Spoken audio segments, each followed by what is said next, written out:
Dumela bakulu mathematician is back ngemsana munozviziva kuti pano ndinogara ndichingoya nenyaya dzamunenge makamirira nyaya dzine dzakamirwa nenyika. Nhasi ndauya ndine nyaya yaSewik neChivhayo avo vekudoneta 1 million kuZion Church neZulu. Vanhu ndokurara vachitaura zvakasiyana siyana zvavaida, but Sewik neChivhayo vanga vasati vakomenda back kuti vataurewo kuti vari kuionawo sei nyaya, but vakati vakurara zvavo vachidigesta macomments evanhu nezvinhu zvaitaurwa nevanhu. Nhasi ndobva vabudikira vakanyora ziparagraph ravo vachikomenda on nyaya yekudoneta 1 million kwavakaita nezvese zvakazoita kuti vadonete 1 million kuZion Church. So panapa vabuda vakaisa video ravo vachidzika mundege vachitotadza kukwana padhori ndege.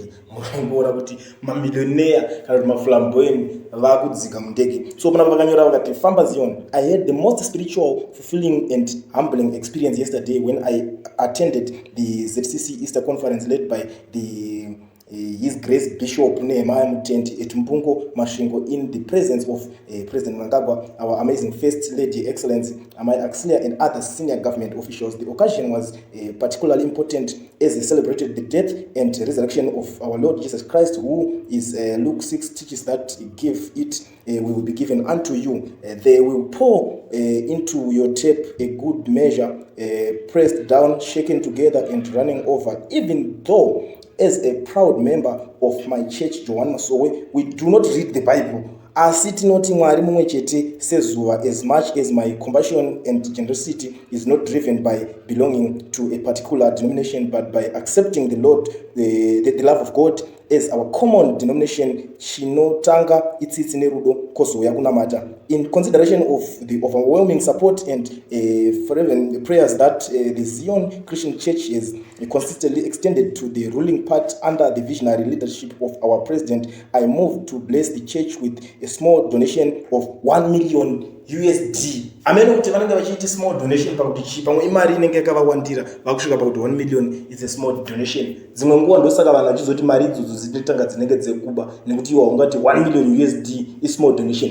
But vanapa vachiendera mberi neziparagraph ravo vakati, cash to assist its in philanthropic activities and church development since its formative days under the development leadership of founding Bishop Samuel Mutendi in 1920. ZCC has grown to become a home to the homeless and a refugee of faith, and has given hope to the hopeless. The multitudes of its members in excess of 300,000 gathering consistently every year to pray at Difumbungo ignited my compassion to worship God through a love offering. I pledge to continue supporting ZCC and any other church of my choice, especially those in support of development of our nation and who pray for and blah blah blah blah. Azobuda pachena kuti inini zvangu ndicharamba ndichisupporta machechi ese anosupporta musangano wavo weZANU-PF, nekuti inini zvangu zvandinoenza abuda pachena kuti kuchechi kwedu isusu hativerenge Bible. Uzi ndanoda kutoona kuti vari kuwirirana papi, because ukatoona chechi isingaverenge Bible inenge ichitaura kuti zveBible ndezvenyu, inenge ichitoedza kutaura kuti zveBible kana kuti ndezvekupenga.